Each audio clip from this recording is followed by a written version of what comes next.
era que o Hitler, o governo do Hitler lá, que era o governo nazista, era de esquerda, Porque tinha social no nome. tinha social no nome, socialista lá no nome. Então, como professor de história, é de esquerda, é de direita, é indefinido porque era uma outra situação histórica. Tem um consenso entre vocês sobre isso? Tem consenso entre a gente e tem consenso entre os estudiosos alemães sobre isso, que aí a gente não tem o que discutir. Aí se o alemão tá falando, você Entendeu? Que é extrema-direita. é extrema direita. É. Extrema direita. Inclusive foi uma gafe que o governo brasileiro fez faz uns 3 anos atrás, eu acho. Foi o nosso ministro de Relações Exteriores, que eu não vou lembrar o nome agora dele, mas ele fez essa colocação que o Partido Nazista seria um partido de esquerda, nessa mesma argumentação, e aí, acho que foi o Museu do Holocausto, e o governo alemão falou assim, então, vocês estão falando bobagem, é extrema-direita, e aí você fica quieto e aceitar. Mas é porque que acontece?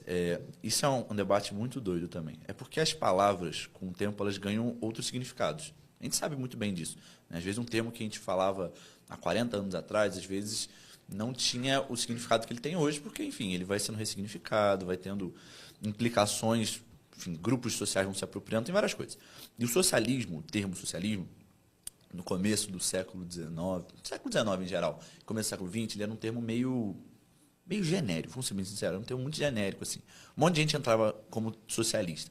É porque socialismo, ele é um termo mais amplo. Quando a gente fala Aqui, socialismo hoje, aí, ó, isso aí, ó. O ministro diz que fascismo e nazismo eram de esquerda e já era polêmica. E aí teve uma galera da Alemanha que foi falar no Brasil e no exterior. Os alemães responderam a ele. E aí ficou feião pra gente, né? Olha o representante. Fica feião pra gente. Mas é isso. Então, assim, o socialismo que a gente fala hoje, geralmente a gente fala do socialismo que a gente fala do socialismo marxismo, né? Que é a teoria marxista, marxismo-leninismo e tal. Mas existem outros tipos de socialismo. Por exemplo, você tem o que a gente chama hoje de anarquismo, na época era socialismo libertário. Então você tem vários termos. O socialismo era um termo meio guarda-chuva, meio que não significava muita coisa, mas era uma luta por melhores condições. E o fascismo e o nazismo em geral, eles têm como ideia, eles são meio ideias que a gente chama de ideologias parasitas.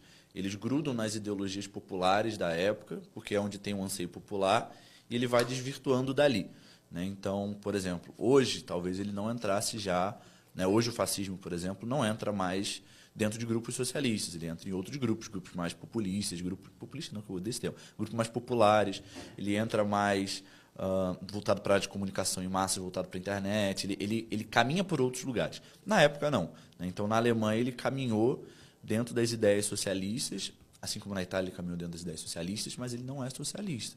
Ele, como eu disse, como ele é parasitário, ele gruda nas ideias populares da época e vai seguindo. Para atrair o povo.